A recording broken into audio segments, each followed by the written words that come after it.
मैं मोहम्मद तारिक और आप देख रहे हैं चैनल एक नज़र इधर भी।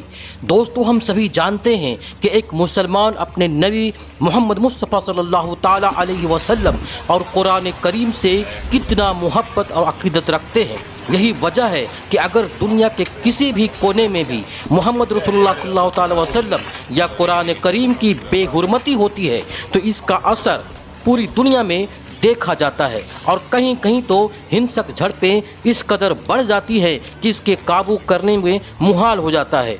एक मुसलमान सब कुछ बर्दाश्त कर सकता है लेकिन अपने नबी और कुरान करीम की बेहुरमती बर्दाश्त नहीं कर सकता, और इसीलिए इस्लाम से नफ़रत करने वाले लोग बार बार अपनी नाजिबा हरकत से मुसलमानों को चोट पहुंचाते रहते हैं। ऐसे ही कुछ खबरें स्वीडन से आ रही हैं। आप अपने स्क्रीन में भी देख रहे होंगे कि एक शख्स कुरान करीम को जला रहा है और ये शख्स कोई और नहीं, ये रस्मस पालूदान है। रस्मस पालूदान एक राइट विंग रेडिकल शैतान है। इसने स्वीडन का स्टॉकहोम में तुर्की एम्बासी के सामने मुसलमानों की पाक किताब कुरान करीम को जलाने की ज़रूरत की है।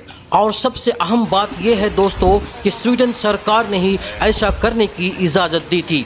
ये घटना 21 जनवरी 2023 शनिवार की है।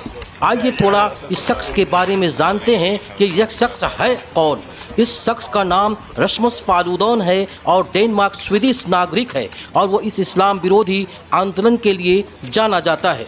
कहा जाता है कि इसने स्वीडन में अवैध मुस्लिम घुसपैठियों को देश से बाहर निकालने की मुहिम छेड़ रखी है। इन्होंने अपने कार्यक्रम में कई दफ़ा ये घोषणा की थी कि वो कुरान की प्रतियां को जलाएगा। ये घटना अप्रैल 2022 की है। तब स्वीडन में इसके विरोध में दंगा भड़क उठा था। रस्मस पालूदान को उग्रवादी सोच के लिए नवंबर 2020 में फ्रांस में गिरफ्तार भी किया गया था और उन्हें फ्रांस की सरकार ने देश से बाहर निकाल दिया था। इसके ठीक बाद बेल्जियम में रस्मस पालूदान के 5 कार्यकर्ताओं को गिरफ्तार किया गया था और ऐसा आरोप है कि उन्होंने बेल्जियम की राजधानी ब्रसेल्स में कुरान को जलाकर घृणा और नफरत फैलाने और मुस्लिम समुदाय की भावनाओं को भड़काने की कोशिश की थी। और अब स्वीडन का ये ताज़ा मामला पूरे मुस्लिम वर्ल्ड में तहलका मचा दिया है। तुर्की, पाकिस्तान, कुवैत, सऊदी अरेबिया से लेकर तमाम मुस्लिम ममालिक इसकी पुरजोर मजम्मत कर रहे हैं।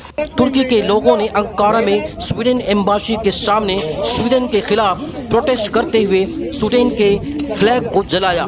पाकिस्तान ने कुरान के अपमान की निंदा करते हुए कहा यह एक मूर्खतापूर्ण और उत्तेजक इस्लामोफोबिया कृत्य दुनिया के 101.5 अरब से अधिक मुसलमानों की धार्मिक संवेदनाओं को आहत करता है। इस तरह के कृत्य को अभिव्यक्ति की स्वतंत्रता के अधिकार के तहत शामिल नहीं किया जा सकता।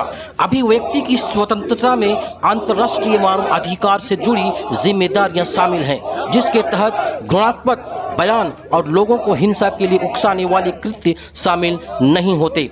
इस्लाम शांति का धर्म है और पाकिस्तान समेत दुनिया के मुस्लिम सभी धर्मों का आदर करने में विश्वास करते हैं। हर किसी को दूसरे के धर्म का आदर करना चाहिए।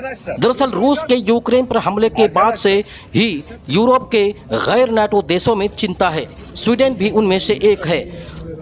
हमले के बाद स्वीडन ने नाटो में शामिल होने की अर्जी दी थी, लेकिन नाटो में कोई सदस्य तभी शामिल हो सकता है जब सभी सदस्यों की सहयोग हो।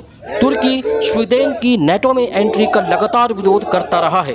तुर्की के विरोध के खिलाफ स्वीडन के दक्षिणपंथी समूह लगातार प्रदर्शन कर रहे हैं और कुरान करीम जलाना इसी प्रदर्शन का एक हिस्सा था। तो दोस्तों, उम्मीद है आपको ये रिपोर्ट पसंद आया होगा। अगर आप चैनल पे नए हैं तो लाजमी से सब्सक्राइब कर लें ताकि आपको सबसे पहले इसका नया वीडियो आपको मिलते रहे। आपके लिए इतना ही दोस्तों, धन्यवाद।